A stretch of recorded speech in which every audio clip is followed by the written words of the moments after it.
In 1970, Port Phillip Bay was under the protection of sharks. Spider crabs could gather there once a year, knowing they had nothing to be scared of. But the ocean started to change, and over 50 years, more than 71% of sharks have simply disappeared. Dark times came for crabs.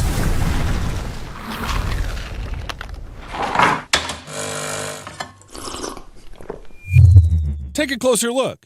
This is a giant cemetery. Can a few stingrays really do something like this? Every year, a fantastic event happens in the bay near Melbourne. Tens of thousands of giant spider crabs gather together and march along the bottom. Not for the sake of a spectacular show, of course, although it does look impressive. Usually, spider crabs are not so easy to spot. They blend in with their surroundings using camouflage. But when an entire horde of such crabs is moving towards you, it becomes hard to miss. Do crabs have music festivals? Or is it an Australian underwater Comic-Con? The explanation is simple. Crabs gather in the bay to shed their old skin. To grow, they need to get rid of old exoskeletons. But the new exoskeleton will take several days to harden. In addition, crabs are so weak after molting that some cannot even stand up. And this is where the stingrays come into play.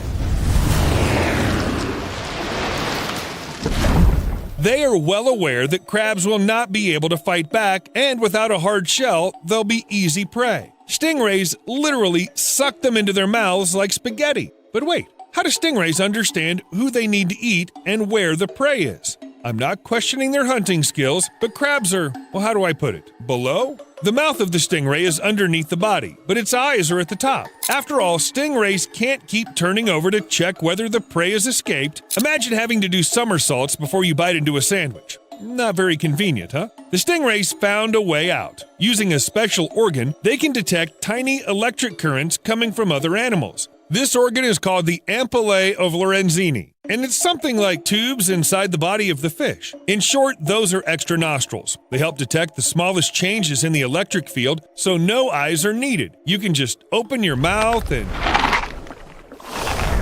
No wonder hiding from a hungry stingray is simply impossible. If it wants to eat a crab, it will get a crab, especially when there are thousands of them around. You can eat so much you won't even be able to look at crabs all year long. Such voracity inevitably affects the population. Sometimes only a couple of hundred crabs survive molting. Can you imagine that? Several thousand of them came to the bay to shed old skin, and almost none of them survived. But that couldn't have been nature's plan all along. It's too merciless even for natural selection. Crabs should somehow fight back. Maybe smarter species are shedding their old exoskeletons elsewhere. Alas, crabs have no choice. There's nothing they can do when natural mechanisms are activated. As strange as it may sound, Port Phillip Bay is the safest place to do this. When thousands of crabs band together, like small fish in huge schools, individuals are less likely to get eaten. Yes, there's no guarantee the one to survive will be you and not the guy on the left, but at least there's a chance. Perhaps sometimes crabs try to scare predators away.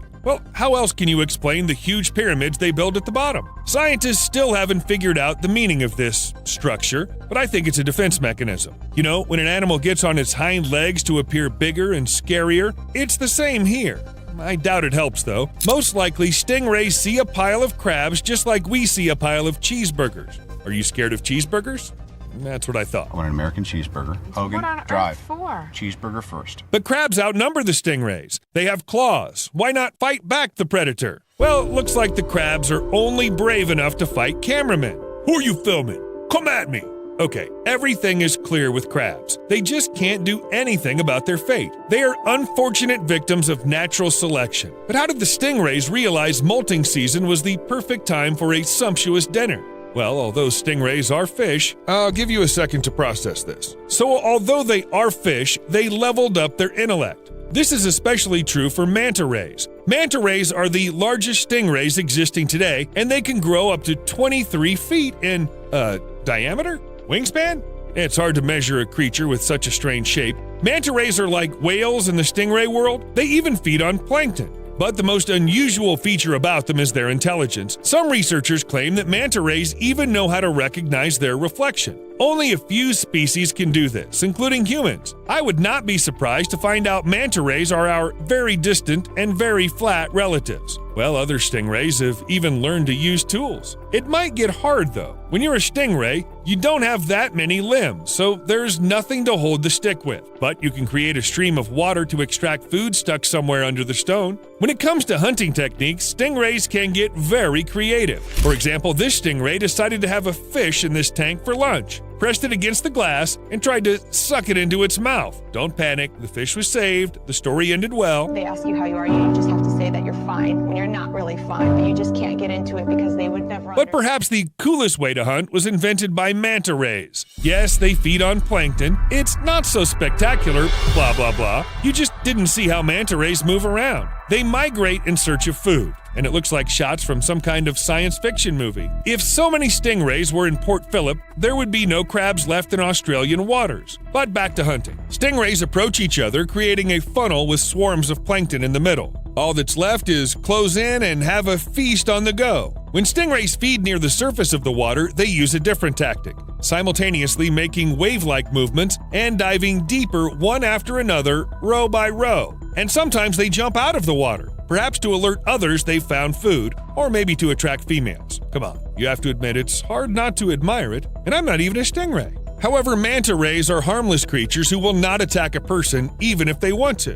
What are they going to do? Suck them in with the water? Electric rays are a different story. Evolution gave them special electrical organs located on both sides of their heads. Those are a kind of battery that generates 50 to 220 volts, enough to knock an adult man down, but not enough to kill. Unless, of course, the stingray victim has heart issues. In addition, a single electrical discharge lasts about 0.03 seconds, but rays tend to generate a whole series of them, till the victory. Yet the most common stingray weapon is the venomous barb on its tail. Not all species have it, but it was this barb that killed a famous naturalist, Steve Irwin. The scared stingray pierced the chest and stabbed him in the heart. If the barb hit anywhere else, Irwin would have survived, because this venom is not fatal to humans, but as I said, this stingray only attacked the naturalist because it got scared. There's simply no other reason for them to attack humans. We're not on their menu, and they are not as curious as sharks to bite people for research purposes. And yet the number of stingray attacks is growing. Seems like their population is increasing, which means that people are more and more likely to accidentally step on a stingray somewhere in shallow waters. Our planet simply does not have enough sharks. No, really. For millions of years, they've suppressed the stingray population in the simplest way possible by hunting them. It's difficult to grow in numbers when you can be eaten anytime.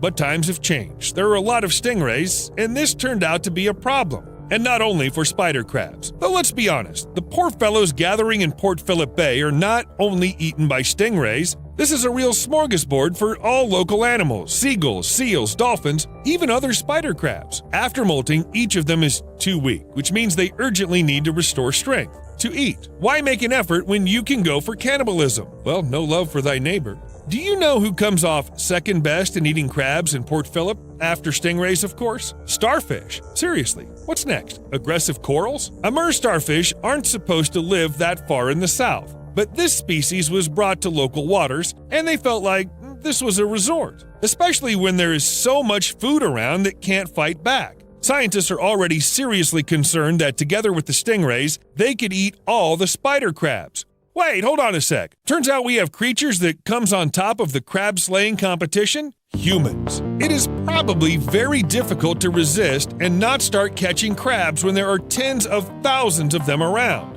There's currently a limit of 30 crabs per human per day, but no one seems to follow this rule. In fact, people not only destroy spider crabs, but also cut off the food source of animals who feed on them. And most importantly, these crabs are actually inedible for humans. So what's the point?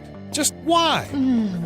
Why? After all, for a long time, the migration of spider crabs was the secret known only to Melbourne and avid scuba divers who explored the bay. If they had stayed this way, perhaps the crabs would not have suffered, but the famous TV presenter and naturalist David Attenborough released the movie Blue Planet 2, where he talked about the crab migration. He, of course, could not imagine what this could lead to. The news was picked up by social media, it spread around the world, and the crabs began to disappear. To preserve them, the Spider Crabs Alliance was formed. Today, there's a petition urging to stop catching spider crabs during migration and generally treat them with care. If you want, you can sign it now. See you later.